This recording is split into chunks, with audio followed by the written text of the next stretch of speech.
change our K through 12 education system. I can't get a good answer on a dollar that leaves Sacramento. What makes it to the local school? I hear it's 60 cents, 65 cents. Why? Let's get it all to the local school.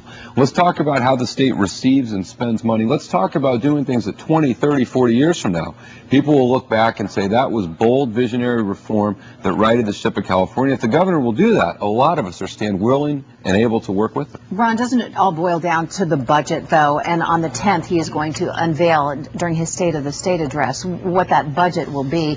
Some have said that if he can get a budget passed, the rest is cake for Cam in California. Well, I don't think that's true, because a budget is only a one-year financial blueprint, and it does not necessarily contain structural reforms that are seriously needed in the state. I'll give you a quick example. Big chunk of the state budget is education, 40% plus of the state budget education. That means that that's money going to K through 12 and our local school districts. And the biggest expenditure for our school district is labor costs.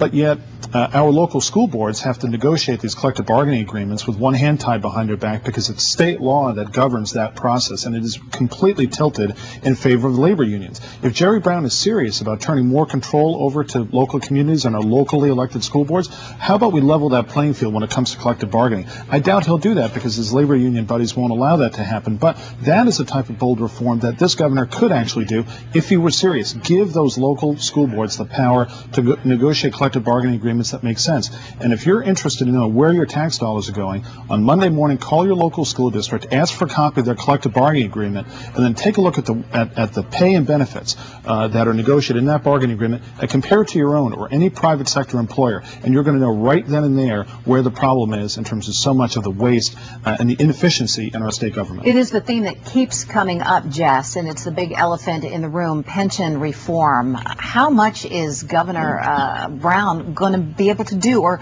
will be willing to do, especially because, as we mentioned before, he got so much backing from labor? Well, first of all, I've talked to labor leaders who are very upfront about the reality that Jerry Brown is going to do some things that they won't like. Absolutely. They're people are suing that. This week in the paper. The educators from the UC schools are already planning on suing California for actions that could be taken against them and their pensions. I mean, what is he going to be strong enough? Absolutely. This is a governor who's very independent. The labor unions had two choices: Meg Whitman or Jerry Brown. Now, Meg Whitman was absolutely not an option. So they backed Jerry Brown, knowing full well that he was going to put some things on the table that they absolutely would not like and probably not support. But they still preferred him to the alternative. And yes, they did support him. And now he is the governor-elect. And they're facing the reality that he's going to put some things on the table they do not like. Nathan, what would you like to see him do when it comes to pension reform? Well, he's got to tackle the problem. I mean, step one is a full acknowledgement of what are the real out-year obligations. I mean, I'm never convinced we're getting a full, proper accounting of what they are and what needs to be put in each year. And then the second is to run, and even to Justice's point, he has to be willing to confront these interests and say, hardworking small business families are getting benefits about this, while public employees are getting benefits about here, and we've got to bring those two in line. You know, when you go into government service, you sacrificed risk for stability.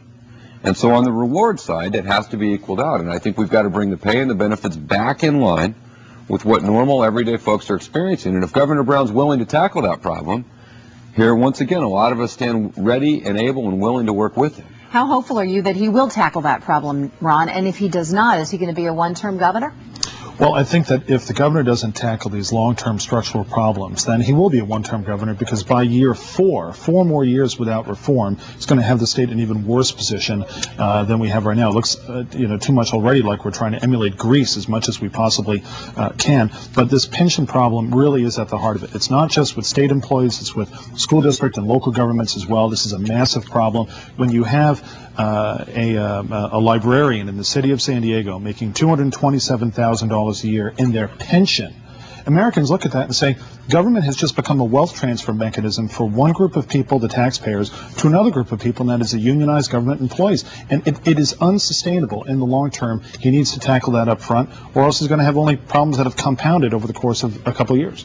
What about some of the other things that you think that he'll have a less difficult time combating, as far as when it comes to tackling some of California's most severe problems? Jess, what do you think he'll get done right away? Well, he's obviously going to focus on stimulating the economy. And jobs. And